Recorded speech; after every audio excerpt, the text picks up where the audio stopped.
Assalamualaikum warahmatullahi wabarakatuh. Hari ini saya akan menjelaskan materi mengenai transaksi persediaan antar perusahaan dalam mata kuliah akuntansi keuangan lanjutan. Perkenalkan, saya Aulia Melinda dengan NPM 23110311034. Baik, transaksi persediaan antar perusahaan adalah transaksi pertukaran barang antar entitas dalam satu grup perusahaan.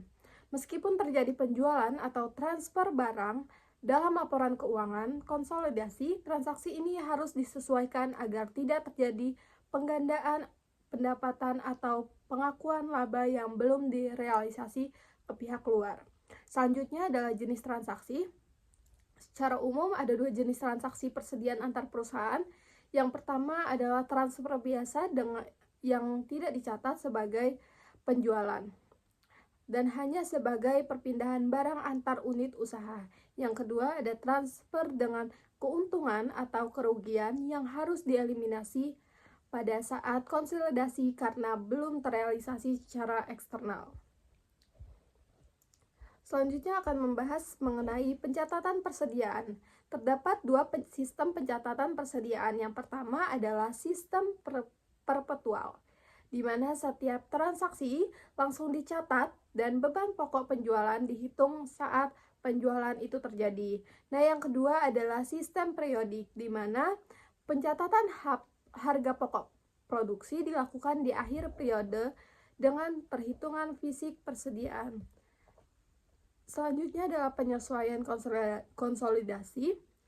Dalam laporan keuangan konsolidasi, kita harus melakukan penyesuaian terhadap laba yang terrealisasi jika barang yang ditransfer antar perusahaan belum dijual ke pihak eksternal. Penyesuaian ini bertujuan untuk memberikan gambaran yang wajar atas kinerja perusahaan secara keseluruhan. Nah, ada contoh alur transaksi, yaitu sebagai contoh ketika PT Induk membeli persediaan lalu menjualnya ke PT Anak. Setelah itu PT Anak menjual barang tersebut ke pihak luar. Nah, jika barang masih berada di PT Anak saat penyusunan laporan keuangan, maka laba atas penjualan ke PT Anak belum dianggap terrealisasi dan harus dieliminasi. Nah, selanjutnya ada penyesuaian laporan keuangan, di mana penyesuaian dalam laporan keuangan mencakup dua hal utama. Yang pertama adalah mengeliminasi persediaan antar perusahaan agar tidak tercatat dua kali. Yang kedua adalah menghapus laba yang tidak terrealisasi dari transaksi internal. Nah, selanjutnya ada pertimbangan tambahannya, itu berapa hal yang harus diperhatikan dalam transaksi ini adalah yang pertama itu hubungan antara perusahaan yang terlibat, ada kelengkapan dokumen transaksi dan juga kewajaran harga yang harus digunakan. Nah, penilaian transaksi harus objektif dan mencerminkan nilai pasar. Selanjutnya adalah penjualan dan pembelian oleh pihak afiliasi. Nah, jika transaksi terjadi antar pihak afiliasi, maka harus dilihat apakah transaksi dilakukan secara independen dan dengan harga wajar. Jika tidak, maka penyesuaian mungkin diperlukan agar tidak menyesatkan pengguna laporan keuangan. Nah, kesimpulannya, transaksi persediaan antar perusahaan perlu dianalisis dan disesuaikan dalam laporan konsolidasi.